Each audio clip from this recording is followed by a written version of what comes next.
Now that Edward Snowden has blown the cover off an amazingly anti-constitutional Obama-led NSA wiretapping scandal that makes Hitler's Nazi Germany look like a liberty utopia, Obama and his criminal friends need a diversion, and they need it now, in order to prove why it is necessary to illegally wiretap every single American cell phone, log every single text message, voicemail, and phone call in a massive database like the Orwellian data mining facility in Bluffdale, Utah, 5 times the size of the U.S. Capitol building. Nice to see your hard-earned tax dollars at work now, isn't it? So what card do they pull? The fear card. Al-Qaeda-linked terrorism.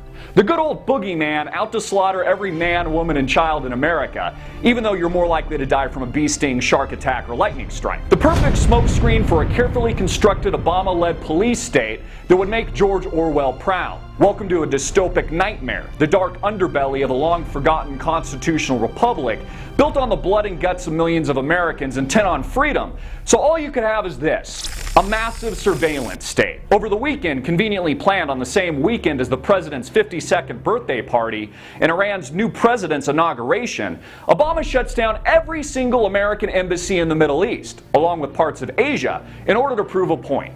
But what point is that? Isn't Osama bin Laden dead, along with several other high-profile Durka-led terrorists? Wasn't he killed with the Easter Bunny and the Velveteen Rabbit not too long ago with an Obama-led drone strike and flagrant mafia-style drop-off the USS Carl Vinson, traditional Muslim burial? Why the obvious reminder now? Didn't Obama say Al-Qaeda was on the run after the assassination of Osama bin Laden? But who's on the run now? Since the killing of bin Laden, we've had the September 11th terrorist attack in Benghazi at the Libyan embassy that killed Christopher Stevens and 3 others. And now an emboldened civil war in Syria led by Obama-funded and armed Al-Qaeda insurgents fighting side by side with Syrian rebels. So what's changed? This kind of blatant diversion could only be constructed in order to provide justification for the gross atrocity of actively raping the Constitution and Bill of Rights.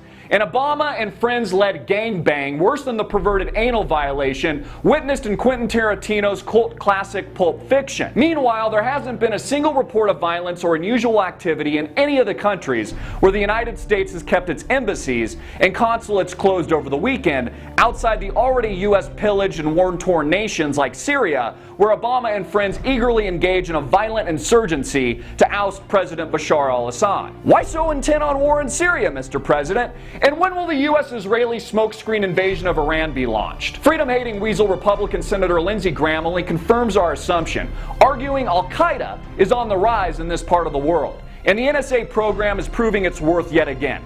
Proving its worth?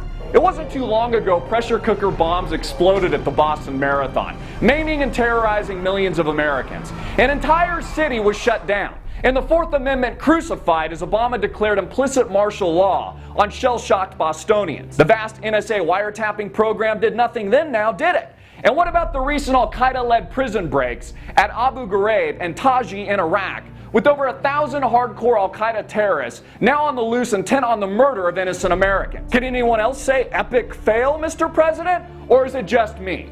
But this is just the kind of unpredictable fear they want to strike into every American's vulnerable, unconscious, Prozac-laced psyche, impregnate them with an incapacity to think for themselves and a deeply ingrained fear that they could be attacked at any moment, at any place, and at any time. Durka, run for your lives! The terror alert is white hot! The perfect smokescreen for an all-encompassing, far-reaching, totalitarian police state. A chemically programmed and propagandized indoctrination of the masses. One in which the dumbed-down sheep service their masters. It's a love-hate relationship with a country that continues to abuse you, violate you, and kick you when you're down. You're not good enough, they say, not pretty enough, and I didn't mean to hurt you. I won't do it again, they say, but they always do. I'm Christopher Greene, and you're watching AMTV, Alternative Media Television. Hard-hitting and in your face. Please share this video everywhere across your social media networks. Visit our website for source material at amtvmedia.com and greenwave.com. Subscribe to our YouTube channel at cgreen34, Facebook at Greenwave TV, Twitter at Greenwave, and get it out to the viewing public. Please donate $5 or more a month to Alternative Media, and click the link below to support our sponsor.